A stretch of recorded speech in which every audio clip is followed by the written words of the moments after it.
Hi everyone, thank you for your patience. Let's get started. Good morning or good afternoon to everyone.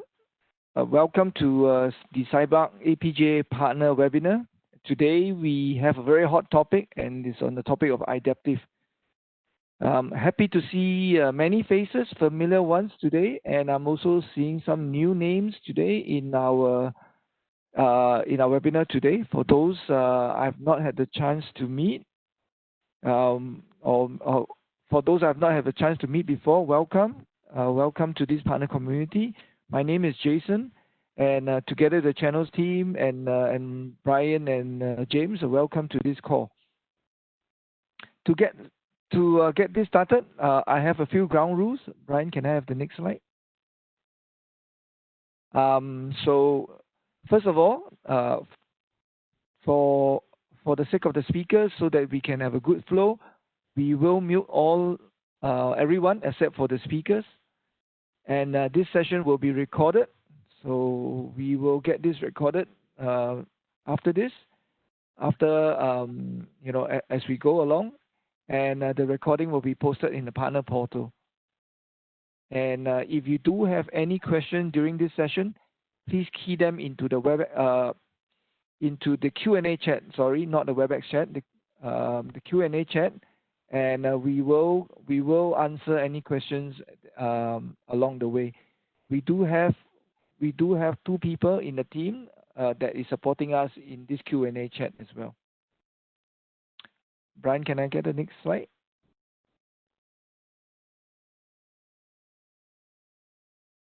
So on the 13th of May this year, Cyberark announced the acquisition of Idaptive, right? And many of you would have heard more about Idaptive during the Impact event we had earlier in July, on how we are integrating and positioning the Idaptive solution into part of the Cyberark solution. So we have generated a lot of interest, many questions from the partners, and therefore we thought that we wanted to do this webinar to go a little bit deeper into what Idaptive is all about and how do we position that. And to help us to do that, we have invited 2 of our Idaptive colleagues who is part of the Cyberark team to share with us. And they are with us is Brian Krause is the Director of Worldwide Channels for Idaptive, as well as James. And James is our sales lead for Idaptive for APJ. So, over to you, James and Brian, for the session. Thank you. Well, thank you very much for that warm introduction, Jason. Certainly appreciate that. And yes, today what we're going to do, talk a little bit about Idaptive, how we fit into the marketplace, and really why it makes for such a great acquisition and what Idaptive brings into the Cyberark world. First, to just give a quick overview, a little bit of a history as to where did Idaptive come from. We started as a product that was a PAM and IDaaS product owned by a company called Centrify, which is a competitor to CyberArk. Back in mid-2018, a private equity firm called Tomo Bravo had purchased Centrify and decided to do a spin-out as of beginning of last year of Idaptive as a standalone company. So for most of last year, we spent a lot of time doing some branding efforts, really getting the Idaptive name out there. And being owned by private equity, we were on the sales market. And as of May 13th, as Jason had mentioned, we were bought by CyberArk and now are part of the PAM space again. And fortunately, we are partnered up with the best and largest PAM vendor out there, CyberArk. So what I wanted to do to start off this conversation today is really talk about how we set the stage when we get in front of a customer. And in particular, we always like to start with a statistic, and we talk about the fact that 81% of all breaches involve a stolen, weak, or default password. Now, as most of us know, we're all in the security industry. Lots and lots of money is spent on security, approximately $130 billion or so. However, when we really dig into a lot of these corporate budgets, less than 10% is spent on IAM in particular. And this is where we have a huge gap, where all of the threats are going after passwords. However, none of the money is going there to secure it. And this is why we hear all about zero trust in the marketplace, and this has become so prevalent. And when we look at zero trust, this is really a concept of never trust, always verify. The question starts to come, why does this make sense for Cyberark to have purchased Idaptive? And the main reason is we have credentials everywhere. We have them in our SaaS environments. We have them in our cloud infrastructure environments. We have them on our on-prem environments. These are credentials for general workforce employees, B2B partners, consumers, customers trying to access various resources. And then, of course, we have privileged users, and privileged users are also employees. It's the same employees, just some happen to be admins, some happen to be, sales rep, whatever your role may be. And then, of course, we have the whole world of non-human users accessing via APIs. And this is something that, in order to really get a handle on, we need to be aware of multiple different user types and multiple different environments and have a true hybrid system. And that's what Cyberark's bringing to the table. Now, when we look at the general attack lifecycle, we have threat actors that are coming from inside our network or outside of the perimeter. However, that's a pretty easy thing to compromise. And as a result, everybody starts to become a inside the network user. And that causes us a problem, because what we start to see is as somebody compromises our various systems, they're going to move laterally from machine to machine, app to app, until they find an opportunity to level up their privilege and get to a higher level resource and ultimately take over the network. And this is exactly where CyberArk comes to the table of saying, hey, by consolidating identities through products like SSO, by layering on multi-factor authentication to make sure you truly are the right person accessing the resource, and really removing all of those privileged credentials off of the network, we can stop most attacks dead in their tracks. When we take a look at the broader CyberArk story, there is a concept known as a CyberArk blueprint. And this is really a framework of 3 guiding principles that we build all of our products based on. And this starts with preventing credential theft. It leads to stopping lateral and vertical movement across systems and the network.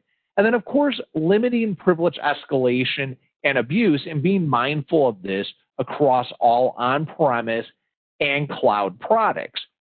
And when we take a deeper look at this, this is where we start to really build out the CyberArk blueprint and lay out a nice framework where we can help our customers build a true identity practice.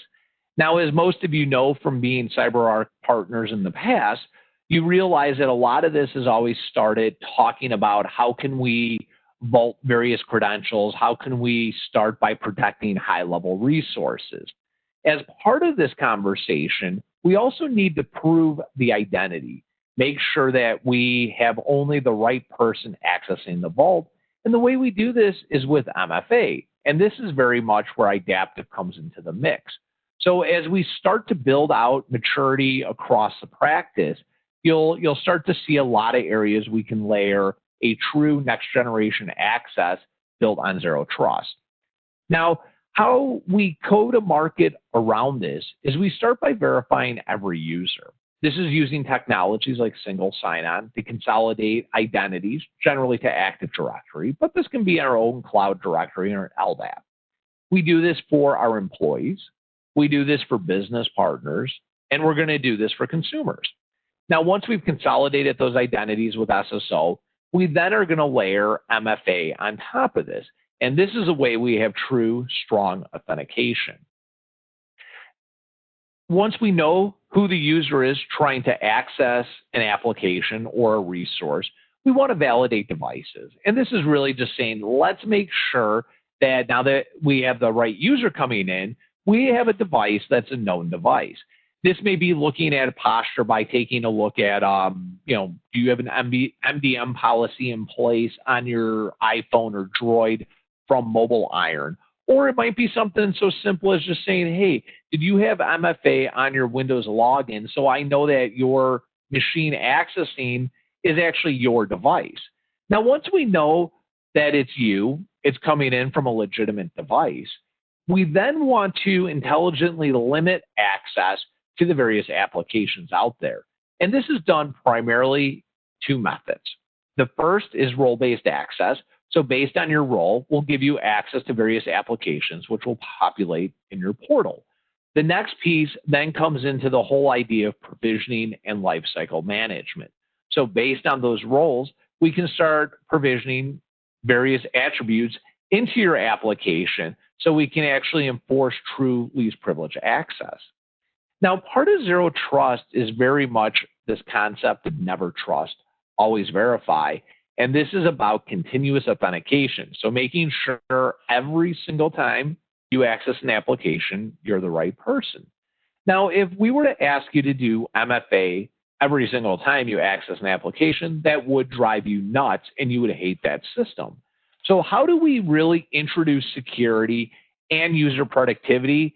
This is done with machine learning and artificial intelligence. So we introduce user behavior analytics, and because we are aware of the various applications and resources you're hitting, we can look at 5 primary attributes of time, date, location, geovelocity, and device, and start learning a lot about your behavior so we can make access decisions based on risk.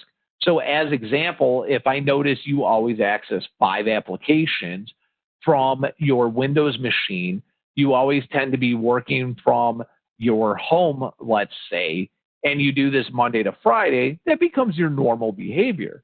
Now, you may have a policy that says you're allowed to access on Saturday. That's great, but I never see you access. So at that point, we're going to consider that a medium risk. And maybe when you try to access applications, we're going to enforce MFA every time you access applications until we start seeing more of a pattern where, you know, after 5 Saturdays, you're doing this behavior. Well, now I see this as normal, so we'll consider that low risk. Or on the converse, we might say that, hey, I see you're trying to access this 5th application. That's kind of weird, but you're now all of a sudden trying to access from just a location that's just way too far away and you're coming in from Russia, let's say. That just seems too odd. We might call that a high risk, lock down access altogether and send that over to your SIM for you to take some sort of response on that. And at the end of the day, that is really the framework that we go to market with. And when we sit down to talk to a customer, how we frame our conversation, because it then allows us to really dig deeper into the technology. The question that's going to come up next is, okay, this is great. How does this fit into the broader Cyberark portfolio? And this is what's rather exciting. So, of course, we all know Cyberark for doing privileged access management with products like Privilege Cloud, Core PAS, the new Alero products. However, there's always been this problem of how do we address the workforce? Of course, there's newer products like Endpoint Privilege Manager that are really going after locking down processes on workstations, but we still haven't addressed our general workforce user who is a privileged user in many degrees. However, we haven't found a great way to secure their applications. And in the past, we've always had to introduce other SSO or MFA vendors out there. However, recognizing that to have a true full IAM platform, we need to be mindful of privileged user and workforce users. This is why we did the Idaptive integration and brought it all together as one whole platform. And then, of course, we have all of the secrets management for the API-driven stuff. As many of you are probably familiar with Application Access Manager, we can use API calls to secure a lot of those non-human accounts. But also as part of the world of DevOps, there's always a need to have a way to manage authentication engines. And with Idaptive, we give the perfect model in order to be able to do this. As for the actual Idaptive identity platform, we are a full SaaS cloud service. We're hosted in AWS, which is represented in the cloud in the middle. So all configuration, all product is running in the cloud.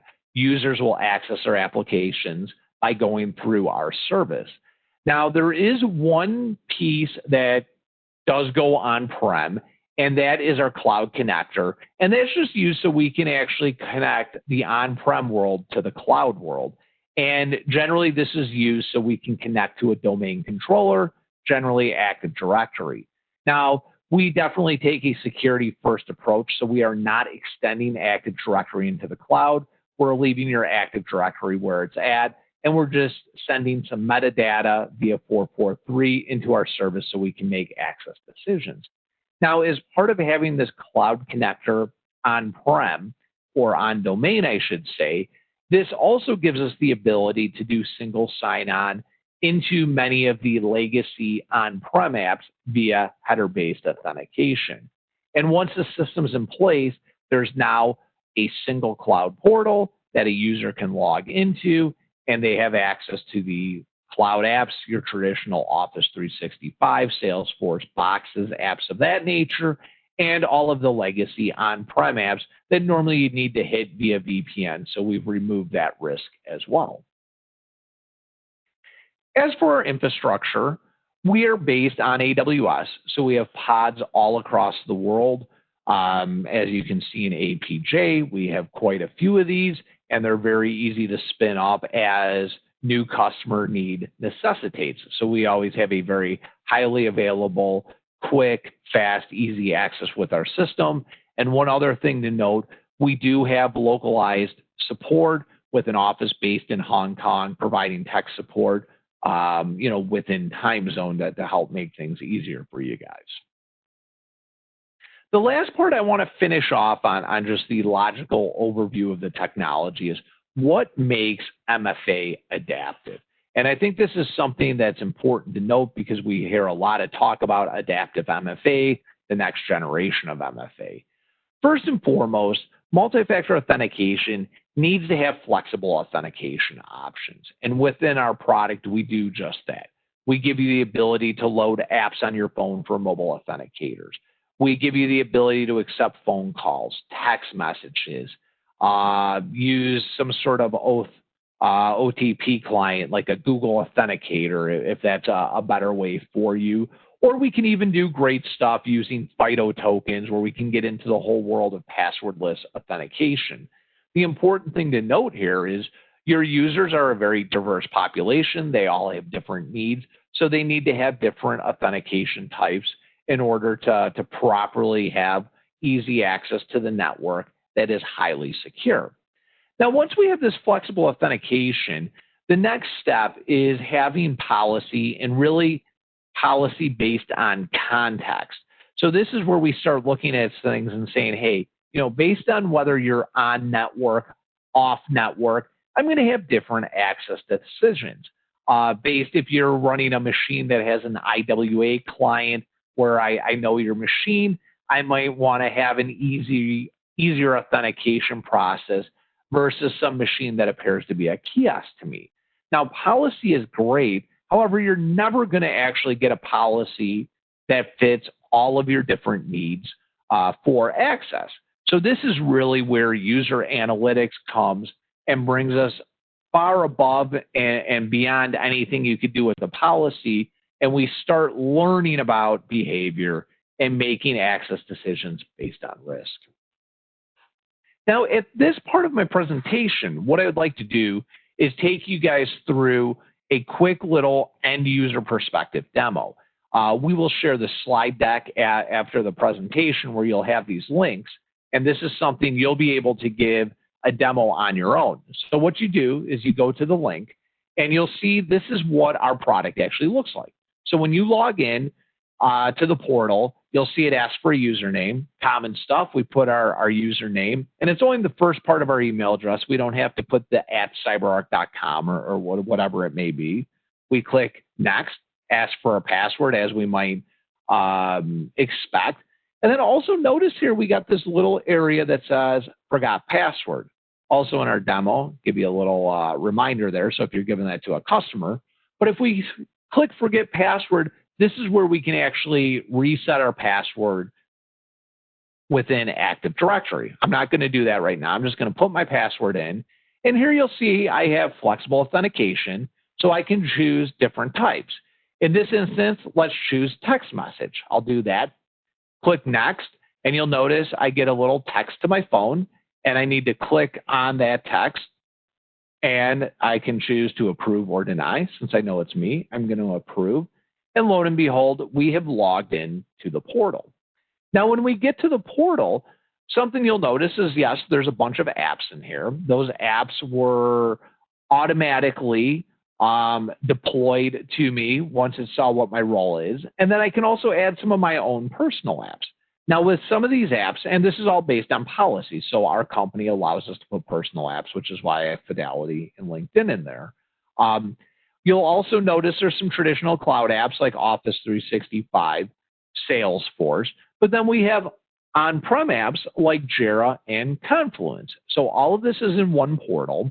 We do have the ability to put it in the portal, or I could go directly to Salesforce, and if I tried to log into Salesforce, it'll just kick up the Idaptive authentication screen. So I don't necessarily have to go through the portal. But if I do, what you'll see, if I click on Salesforce, it logs me in. Click on Office 365, it logs me in. And because we have seen that I've logged in from my home machine, it's not prompting me for additional MFA. The other demo I wanted to show you, just because this is very timely, especially in the world of COVID here, where we have everybody working from home, get a lot of questions about, hey, can you do MFA to VPN? And yes, we can. So here you'll see my Palo Alto Global Protect client. I'll click Connect.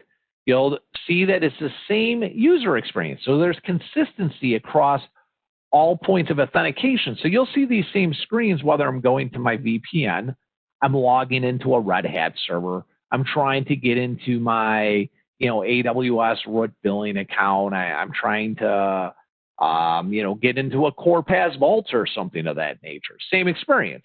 Here we'll come in, we'll log in, we'll choose Mobile Authenticator this time. And here, this is a app that I can put on my phone, makes it real nice and easy. There's a pop-up. And with that, I click Approve. And lo and behold, I'm in. I'm now connected to the VPN. Simple, easy, super secure. Now let's come back to our slideshow here. And one area that I did want to address real quick, because the question comes up all the time, is who are your top, or who is Idaptive's top competitors? And these really are Microsoft, Okta, and Duo are the guys that we come head to head with every single time. Ways that we tend to differentiate against them is when we look at Microsoft, they tend to be highly focused on providing further Azure adoption. So it tends to be more single sign-on focused to the Microsoft environment. The MFA is very much Microsoft-centric. And if you're trying to bring in other third parties, it's just not built as well for some of that. Now, the world of Okta, they're very great at single sign-on MFA. They've been doing it for a long time. They're trying to get more into the world of privilege.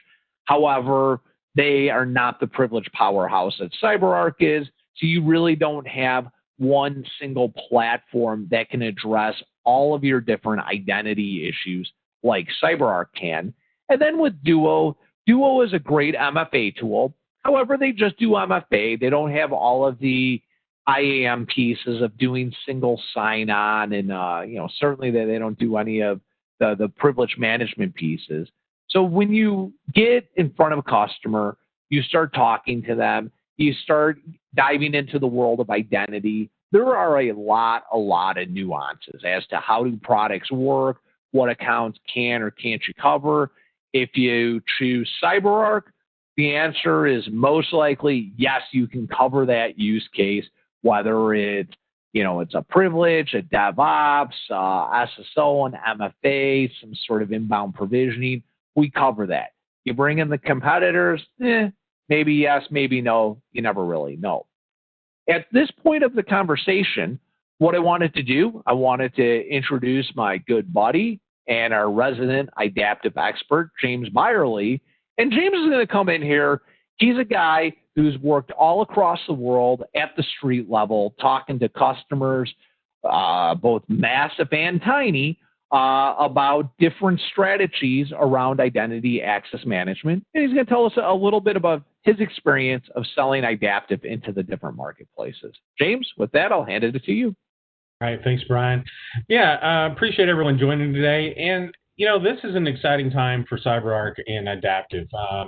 This slide here is really giving you all an idea of some of our global customers, who all we're working with in many different forms, from Scotiabank to Toyota, Thermo Fisher Scientific. They have a big play right now in helping find a cure, I believe, for COVID and some other things. But then there's Shiseido. And what I want to talk about briefly is some of the use cases and some of these deployments. I won't go at length, but I want to give you all some food for thought. And one of them particularly is Shiseido. From a global perspective, they have over 30,000 users, and they were going through a digital transformation project. And part of that was converting their on-prem applications to cloud-based. So the struggle for them was, how are we going to set up the proper authentication for security? How are we going to keep our users productive? And how are we going to do this? And so they approached Idaptive, and we deployed our platform just for that very reason. So as those applications were being transferred from on-prem to the cloud, and they were coming online, our platform would stand in the way for authentication. So once Brian showed you how you logged in, walk you through the process. And so that user experience changes, right, depending on where you are, who you are. Maybe you have different access rights for different applications. So there's different ways that we can handle the authentication for those users. So the result really was, now their users can get to those applications quickly when they need to. They have the ability to reset their own password without having to call the help desk or wait on someone to get back to them. In other areas of the world, say, for example, the state of Massachusetts here in the United States, we've deployed over, I think at this point, 2 million users scaling for government-to-citizen deployments, including their 40,000 employees for authentication, SSO, single sign-on. So that gives you kind of a brief understanding of some of the use cases. I can go on and on for days. But what I want to talk about on the next slide is a little bit about kind of the entry point. Brian, can you advance that for me? Thank you. So a lot of times our customers are looking to deploy a single sign-on or MFA solution. They may not know exactly where they are in their life cycle and their maturity for identity. Part of our job certainly is to help them with that and help them discover the ways that they can tighten security, make things more efficient, and give an overall great experience for their end users. So it generally starts from a multi-factor perspective. And that multi-factor can exist, and Brian showed a little bit on when you're logging into your portal to get to those applications, but it also could be from that application direct. Like you gave an example of Salesforce, but there's also other devices and systems. For example, logging into your VPNs or logging in on your workstations to get that MFA experience, including the passwordless experience, which is now really coming online as a must-have as part of Zero Trust. From there, they are starting to look for more efficiencies around access to all these different applications. Because if you think about it, applications traditionally will have their own username and password, some of these cloud-based applications, and they may have their own native 2FA that allows them to do some level of multi-factor authentication.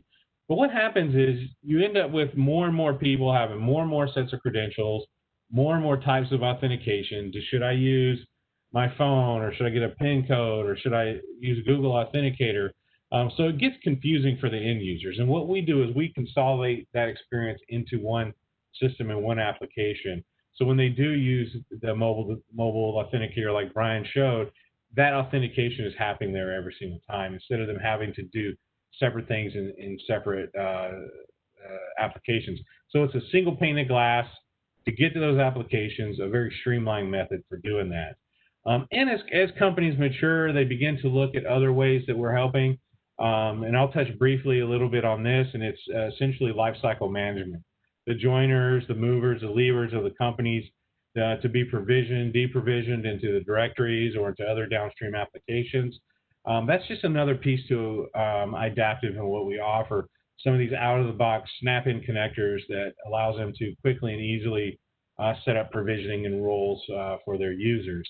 But most importantly, I think, too, is customers really want to be in control of the identities, where they're located. So Idaptive is flexible enough that we can adhere to your directory policies. Is it going to be in your Active Directory, your G Suite, or somewhere else, or a third-party jump cloud or something? So it's really up to you. But most importantly, from a security perspective, what we don't do is replicate your directory data to the cloud. Like Brian said, we're just transferring some basic meta information so we can identify those users within the profiles of Active Directory of Idaptive. So that rounds out the maturity and what we see from identity. And then in the middle of this, you're going to see user behavior analytics. This is the machine learning that's looking at your user's behavior, where they're logging in from, the time of day, the device, what's happening, and it's making decisions based on that. So if I'm logging in every single day, say from Seattle at 8 o'clock, but suddenly I'm logging in at 8:05 from Miami, something's happening, something's weird. The system's smart enough to make adjustments on the fly. So it can be smart enough to say, hey, we're stopping authentication altogether. We're not letting anybody in. Or it could be, we're going to step up authentication. Maybe something's wrong with this. We're going to step it up. But it's smart enough to recognize that device, the time of day, the geolocation. That behavior models get built as normal behavior, and when it's outside that normal behavior, it begins to make adjustments for that MFA, thus making you more secure. If those credentials have been compromised, we essentially render those useless without an MFA in front of it. But that's kind of where Idaptive sits from a product overview perspective, and I'll turn it back over to Brian. Yeah, sounds good. I see we do have first question that popped up. I love this question. What do I think is the coolest integration with Cyberark? In particular, I think some of the MFA integrations that we have right now are starting to come to fruition real nicely. The one in particular that personally gets me excited is our integration that we have with Endpoint Privilege Manager. So for those of you that aren't real familiar with that product, what it allows you to do is enforce least privilege access on Windows and Macs. And in particular, what you can start to do is remove local admin access. And as part of removing local admin access, this is really a great way to just kill malware dead in its tracks, because when a malware fires off, it's always going to try to run various processes. It always needs to go to some sort of local admin access to do that. And then at that point, it fires off. Now, if we lock down local admin, there's always going to be the complaint of, well, what do I do when I have a user that needs to add a print driver, let's say, right? And especially considering we all work from home now, is adding a print driver kind of a use case is a very real problem. Well, at that point, we can allow that user to elevate their level of privilege on their machine. And at that point, we can enforce with Idaptive MFA and verify that identity, so we can all of a sudden enforce high security as well as enhance user productivity. So in my mind, I think that's the coolest integration that I've come across. Then I see another question, from Johnny as well. Love the questions, Johnny. Johnny asked James, or I guess James or myself, but James mentioned that there's movers, joiners, leavers. Is there an integration with some of the HCM tools? And I guess with that one, I can take that question most definitely. Yes, we do have the ability to integrate with HCM tools.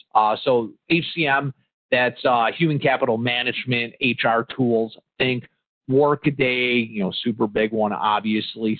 SuccessFactors, UltiPro, probably every single one of us on the call uses one of those. And what we can do with that, we can do inbound provisioning. So what starts to happen is all of a sudden HR hires a new person. They put them into Workday, let's say. We can take that role and user information from Workday, and we can automatically populate it into Active Directory. Now that it's in Active Directory, that's where we can start to do some of that identity lifecycle management, like is still up on the slide here, and then we can provide that user and provision that user access to their various applications. Then we'll get into situations where that user gets a promotion, let's say, or they move to a different department, as an example. Well, all of a sudden, automatically, on the fly, what we'll do, it will then update Active Directory. They'll get a new role, and they'll be given new access. They'll have old access removed. And then in the situation where they leave the company, we can automatically remove all access altogether. And of course, that's a big, huge security gap right there. I don't see any other questions at this point. So I guess, Jason, why don't I hand this over to you?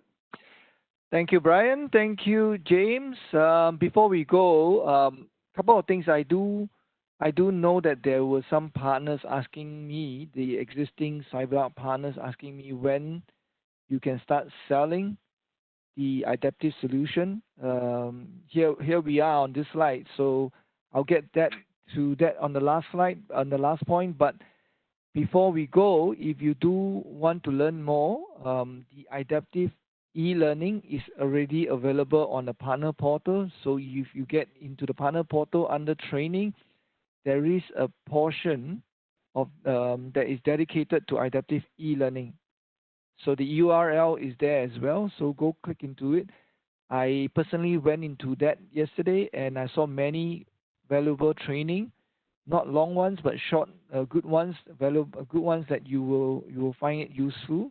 So do get into the e-learning page, and then you'll find a lot of training there.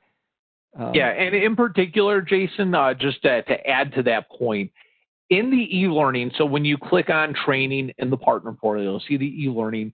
These are very much made to teach you how to do quick admin of the product. So anybody that would like to go out and download a free copy of Idaptive can certainly download a free trial, run through these videos. They're short, minute and a half, 15-minute kind of videos are the longest of them.